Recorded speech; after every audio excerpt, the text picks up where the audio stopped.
Hey everybody. All right, I think we've got it working. So to begin with, I just want to let you know that I am one half of the OE Tearmann writing team. My name is Olivia Wiley, and my writing partner, Nonir, is gender fluid. I'm a cis girl, and between us, we write a lot of different identities in our Aces High Jokers Wild series. So today I'm going to be doing a reading from book 3. It's a scene during which the young commander, who's been in command for about a year and a half, Aiden Headley, is dealing with the fact that there has been an attack on the base that he commands in a force fighting to bring democracy back to what used to be America in the year 2157. And he's talking with Janice Danvers, his hydroelectric specialist. So let's get going. And I'm also going to apologize. Kurt Graves does a beautiful job reading our audiobooks. I don't read audiobooks, so you're dealing with my readings. Apologies. Hey, Commander, I'm brewing a pot of shit and calling it coffee. The voice came down the hall was half ironic, half amused. Aiden raised his head. He'd been staring at the gray corridor floors in dim night cycle lights for so long that the light from Janice's lair made him squint. Come and have a cup, the hydroelectric specialist called. He gave her the same smile he had used since the attack, tired, but as honest as he could manage. Thanks, Janice, but I should really get to bed. How are things going in there? Come on in and see, the engineer called over her shoulder, returning to her mechanical den. A cup was banged down on the table as Aiden entered, but Janice focused on the work at hand, tapping away on the screen attached to the piping. This fucking system sucks more than a $5 hooker. Glad we could get the big aquifer to fall back on. Don't like to think what it would have looked like for me to find another spot, mess we're in. She sipped at her coffee. Cops started taking the groundwater back in the teens. That's part of why this place is a desert now. You know, this used to be prairie land. Grass as far as you could see. Real grass, not the scubby shit out there now.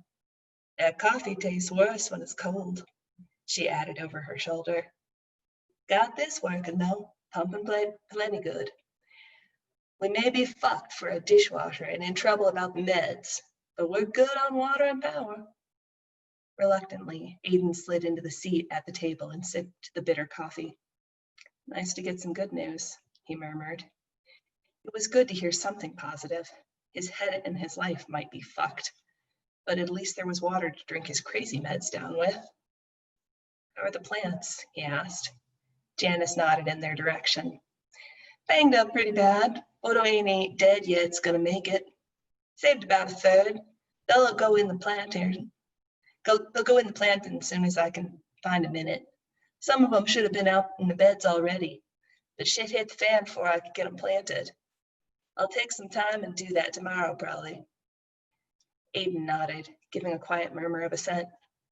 So you got banged up pretty bad, Janice added, shoving her brown-black ponytail back over her shoulder. Good to see you on your feet. Aiden shrugged, staring at his mug. His voice sounded far away. The whole compound sounds like. Janice turned to eye him, and he knew he'd said the wrong thing. Damien's better than we ever could have asked for. I'm fine, he added, hoping to paper over what he'd just said. The older woman chuckled. You got guts, boy. At your age, everybody saw my dick, I would have shot myself. The mug slipped in Aiden's hands, splashing his fingers in hot coffee. He looked up into a smirk and the glitter of dark eyes. Your mouth's open, Janice observed wryly. Aiden snapped his mouth shut. Yeah, Commander, you got it. I'm trans. She tossed her head in a little so what gesture. Thought you was all alone, didn't you? Aiden swallowed. Does anyone else know about you? Janice's smirk widened. Does it matter if you think about it? I'm a goddamn great hydroelectrics engineer, best cussing artist in this region, and the lady who can kick any ass that gets in her way. That's who I am. She shrugged. Well, yeah. Some people asked. Some I told. Damien and Kevin get me specialty stuff medicine-wise. About half the unit knows. The older woman chuckled, the hints of crow's feet around her eyes deepening. And what's the matter for you either? You're a commander. You pass just fine, if that's the kind of thing you worry about. Doesn't have to be, but that ball's in your court. Anyway, you got a unit that's pretty good when they ain't being fuckwits. You got a sweet boy, dumber than a box of donkey balls sometimes, but sweet. And you got some people around here impressed. You even got people in the chain of command raising an eyebrow or two. And not a fucking bit of that has anything to do with what's under your boxes. She sipped her coffee, smiling slyly. Well, Kevin probably does have stuff to do with what's in your boxes, but I don't ask questions like that.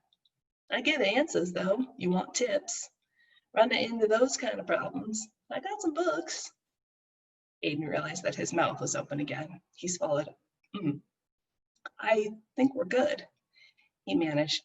But how did you? I didn't have a clue that you. Janice chuckled, gazing into the mug she swirled idly in one hand. We all think we're alone. Freaks and dissidents, the artists and the dreamers, the shy kids and the angry kids. We all run so fast and push so hard and do so much. Look how far we get alone. Makes you wonder how far we'd get together, doesn't it? She asked, toasting him as she took a slow sip of her brew. Aiden felt a bleak smile turn up his lips as he returned the toast. Only the world wasn't so goddamn set against us, maybe it'd be easier. Then again, maybe not. Maybe we'd be better off raising a real army and doing this head on, huh? At least then it'd be over. Janice winced. Over as in dead? Sure. We tried that, remember? Dissolution time. About as useful as fucking a porcupine. Read your history. Yeah, but they wouldn't be expecting it this time. Aiden gave her a crooked smile, probably the strongest he'd managed since the attack. Element of surprise, maybe. Janice stared into her mug. Maybe. But we don't need more killing. What we need is to outthink them sons of bitches. They got all the guns. We need something else. Then she glanced up, and her bitter smile softened. Look, I didn't call you in here to go through battle plans. I'm an engineer, for fuck's sake. Just wanted you to know you aren't alone. And people around here do care. They can be fucking children sometimes, sticking their dicks in the power socket of life. But they care about you, and they need you. Include me in that group. Well, except for the first bit. Reaching out, she tapped Aiden's mug. And you got a problem? You talk about it. The General Patton thing you keep pulling's real grade A bullshit.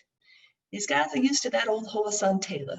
He used to spit out what he was thinking like he didn't have no damn filter. You keep quiet, you'll get shit out of this compound. Goes for life too, she added, sipping at her mug. For a long moment, Aiden studied her, his chest aching. Janice wouldn't sugarcoat it. He'd get something he could believe from her. He wet his lips. Janice, I've been here almost a year now. Do you think I'm a bad leader? Well, let's see. We've had 2 deaths in a year. Average base has about 10 a year. We've got families here. We're hitting serious corpse targets, and we eat like fucking kings. And look here, she pointed to slender green stalks. We got actual fucking bean and pea plants sprouting in my office. I thought those things were fucking possible to sprout outside AGCO. We're starting a moving farm. An honest to God bomb. Janice continued in a sing-song, ticking off points on her fingers. We eat good, we drink water, hell, we even drink booze once in a while. That sound bad to you? She asked pointedly, one finger jabbing her commander in the chest. Kevin's the one who got the seeds, Aiden protested weakly. You were the one who found the water, and Laz was the one who smuggled most of the booze. You're giving me everyone else's credit. If you're gonna be a dumb little shithead, I can tell you where to shove it, Janice replied in a scathing drawl. They did their things, but you're the one behind them all, getting them to do their best. You stop that, we go back to eating cockroaches and bickering like preschoolers. So you're gonna pull your head out of your ass, Or do I need to look up that recipe for prairie dog surprise again? Good luck finding prairie dogs out here. I think the drones took them all out, Aiden managed with a crooked smile. He drew a deep breath and took Janice's free hand in his. Thanks, Janice. All right, and that is the excerpt from book 3 in the Aces High Jokers Wild series, Raise the Stakes. And if anyone has any questions, I'd love to hear them. Oh, and while I'm waiting for questions, I'd like to mention that Nonier also writes their own stuff under their name, and I'll put that up in the chat notes and on the website. This is what we do together. Okay, questions. So there are 7 books planned for the series, and we're going to be doing a YA Coda series after the end of the war. And that will have a young lesbian couple as the focus. Somebody said some great lines. That was really nice. So someone else asked, are there the same characters throughout? Yes, this focuses around a unit in the resistance force called the Wildcards. So each book is about the Wildcards. You see from different characters' points of view. Right now I'm working on book 5, which is slated for this February, and it's a lot from Janice's point of view, which is fun to write. When you switch to looking through the eyes of a character who has been the confidant in the past, it's a lot of fun. All right, I do think it's time for me to hand over the mic. So Alex just said, love Janice, and yeah, Janice is a lot of fun for the readers, and she's probably the most fun character to write because she doesn't screw around, she's very direct, and I get to make up cuss words like anything for her. Somebody asked, curious if you write each specific character or by chapter, and how do you work with another author?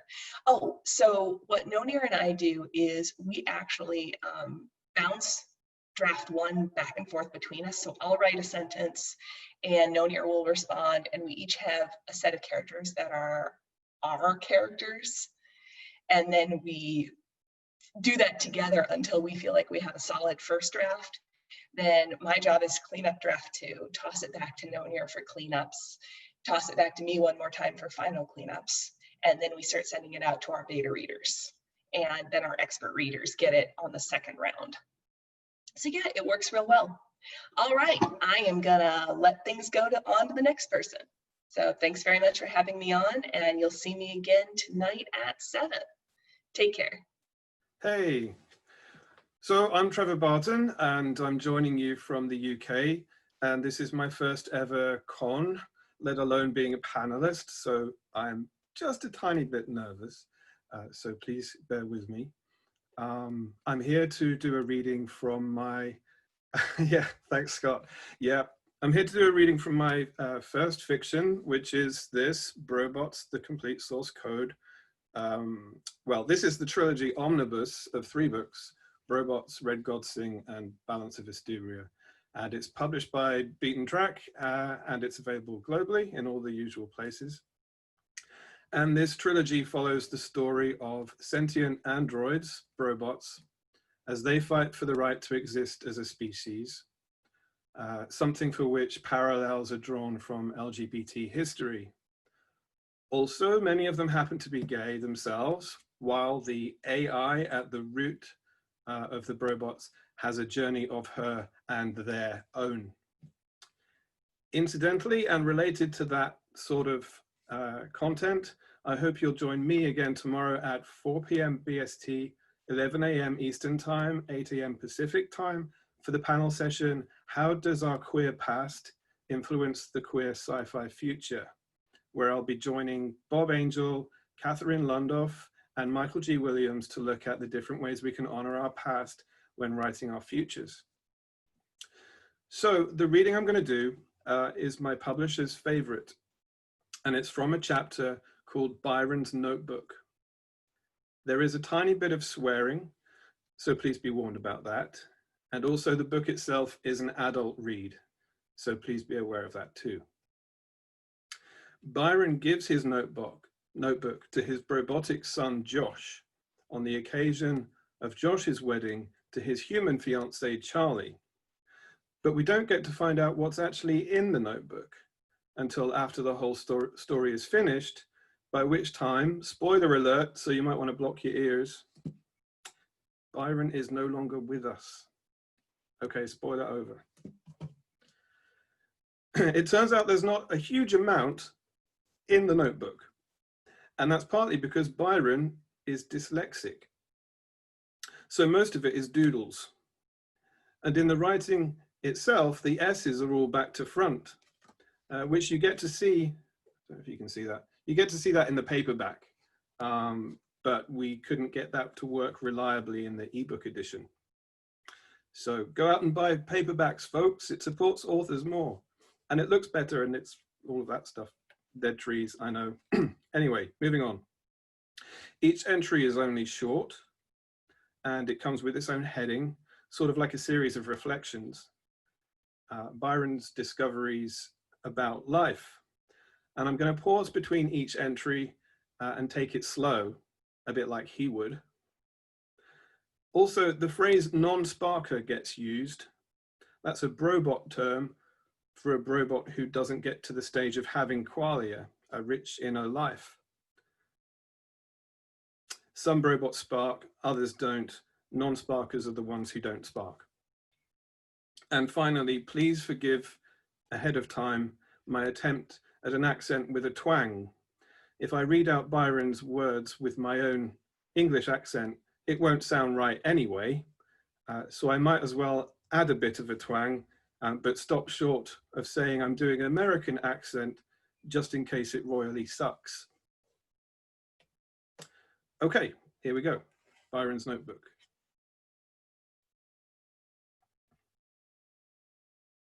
Work is not who you are.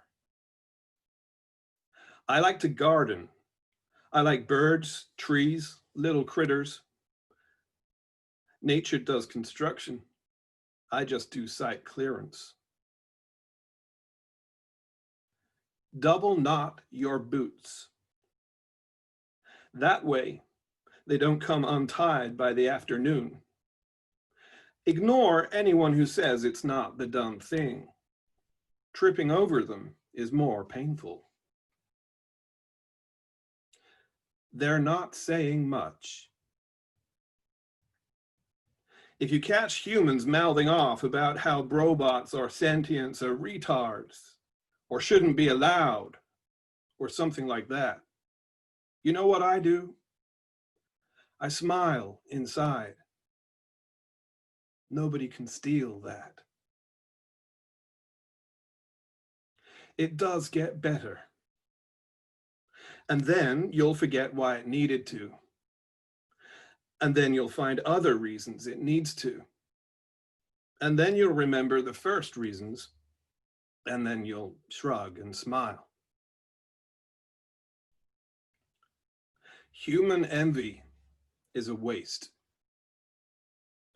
You only say ouch when it hurts.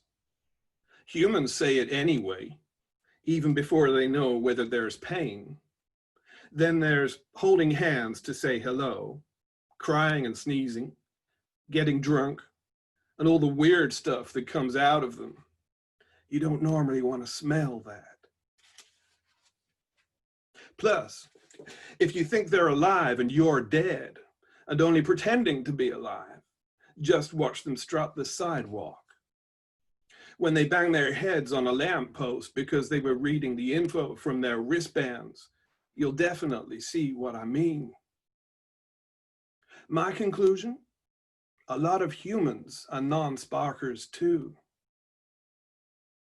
We're missing diddly squat. Mantras to change our programs. For every I can't, there's a can. Put the can't in the can, and then you don't need to lug it. For every what if, there's a how's about. Put the if about the how's, and the what will go away. Sorry, I tried thinking up some others and making a ditty, but I guess my ditty doohickey got jode. Some days I tell myself, how great I am. It helps more than it doesn't. When I'm angry with myself, I do get angry. Like the time I got the dirt off a speaker by washing it under some water. It didn't work anymore and Jared got upset. Note: a robot should really know that electricals don't like water. Another note: a broken vase with flowers on top is not how to say sorry to someone. When I'm angry with myself, I say sorry to me. Then at least stupider things won't keep happening the next day too.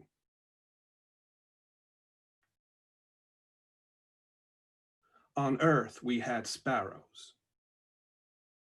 I think I was one before. That got me friendly with them. I guess if you want the world to be friendly, you've got to be friendly first. Or a sparrow. You're not upside down. You might get to the view, like me, that everything you think should be the way things are is opposite to the way things actually are. But you're not upside down. People are. Nature doesn't have money, houses, pet insurance, paydays, boss holes, or the Saturday show with Jolita and Cody, but its engine takes along just fine. Robots don't need half the shit humans seem to do. Maybe we'll help them stop doing headstands one day. Maybe that's our point. Critterness. I have no idea if there's a God. Don't care one way or another. But there is a critterness. And I figure most everything has it. Most everything. Thank you for listening, and I look forward to any questions you have. And while I'm waiting for any questions, allow me to say, please remember, you can buy Rainbow Space Magic merchandise at the Redbubble store, which is available and linked from the con's website. All proceeds go to the Trevor Project, which has nothing to do with me and is our charity this year. And please put your questions in the Q&A bar. Thank you. Someone saying they love the line, things do get better, and then you'll forget why they needed to. Yeah, I really enjoyed writing the section that I've just read out. It was the culmination of a year and a half's worth of project, 3 books, and it was sort of a way to celebrate the whole story, really, just some kind of deeply personal words from one of the main characters. I have a question. How did you put yourself in the mind of a robot? It sounds fascinating. That was from Scott. Thank you for that, Scott. That's a really good question. Well, the thing to say about the robots is, okay, let me backtrack. So one of the central premises of the world of the robots is that artificial intelligence has to be grown, not programmed, which is something that I'm sure everyone knows is pretty much taken as a given now in the field of artificial intelligence in the real world. And so the robots have similar problems to us in the sense that they need to learn things the slow way. They need to learn how to walk. They need to learn how to write. They work in construction, most of them, so they need to learn the job there and also learn to human, which is initially hard for the ones that spark because they've had limited human interaction until they go off for wandering and escaping and discovering that life is better on the outside of the construction sites and so on and so forth. So in some ways it was quite easy because all I had to do was, and I by no means wish to kind of alienate myself from anybody in saying this, but 10, 15 years ago, I had some mental health problems and I was limited in capacity, and I was working as a facilities manager. It's kind of like a glorified janitor type job, a bit more skilled than that. I was taking care of buildings, but not massively more skilled. And I was working with tradies, and that gave me loads of material to work with. And I guess I just really kind of thought back to those characters when I was modeling the robots. So they're based on humans, and they're also based on, yeah, just needing to learn everything, and how, and if I'm honest, how humans do that. I guess if I was going to be really deep about it, sorry, I'm spending a long time answering one question. If I was going to be really deep about it, it would also reflect my own journey from that period of poor mental health up to being able to want to sit down and write a novel again, and my language coming back and higher faculties coming back. And there was something in that process as well, which I hadn't really made the connection until you asked the question, Scott. So thank you for that.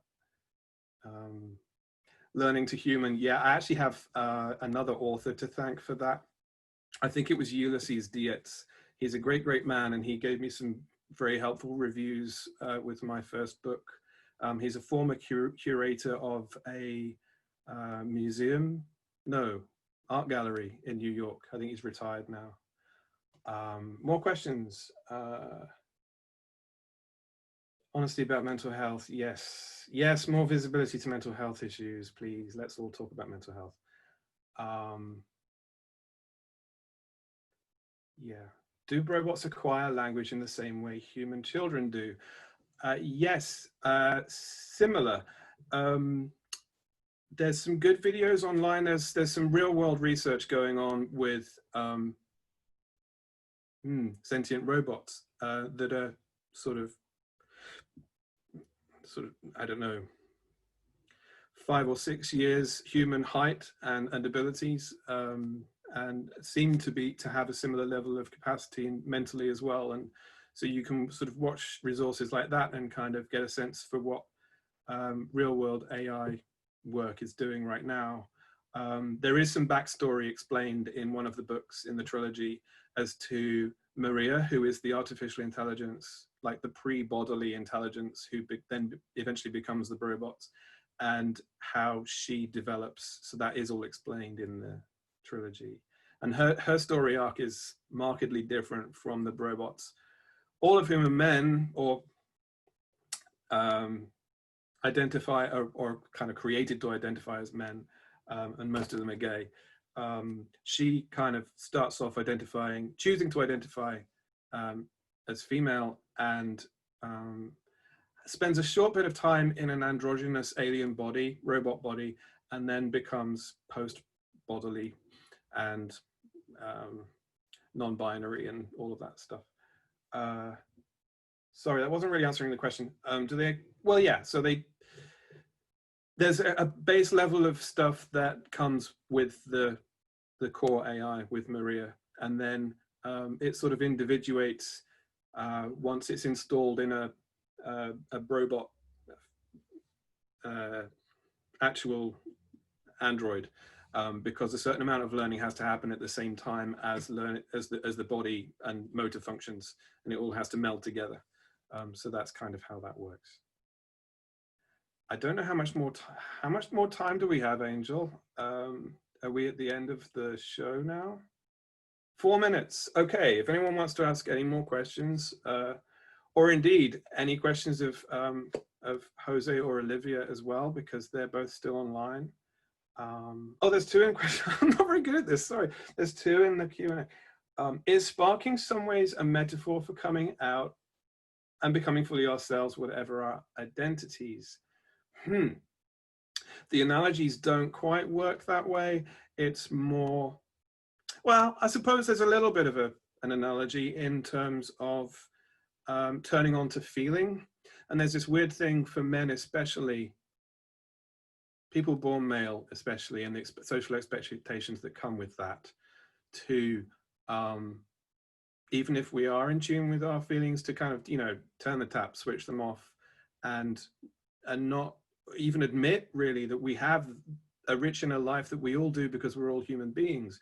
So there is, and from my own experience coming out, I noticed that my attachment, my connection to my feelings, and my truth, if you like, was radically improved through the process of coming out. So that in that sense, yes, there are parallels, but the bigger and more meaningful parallels are to do with the fact that from the start, the robots are not allowed to be treated as living beings in their own right, and they have to fight for that right. And to tell that story, I leaned on a bit of LGBT history. And why are most of them gay? Because that was a fantasy of mine, and it was fun, and I wanted to have fun writing about gay androids in a way that hadn't been done before, like a sort of, I don't know, butch, but kind of underplaying that whole thing as well. That's the only reason, really. It's not completely non-problematic. I mean, the base AI is kind of, you know, she identifies as female, or is made to identify as such initially, and then that's what's used to create the robots.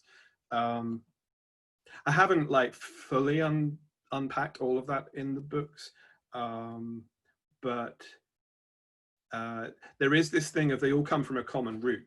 So something that's going to happen to a few of them at the start just builds out exponentially to all the others. So there's a bit of logic to it in that sense. This has been really great fun and a huge privilege to be here, and I've really enjoyed it. I hope you have too. I'm currently agenting and writing a new book. So do follow the links to my website, and follow me on Twitter or whatever, and stay in touch, and it would be lovely to hear from you again. And thank you very much.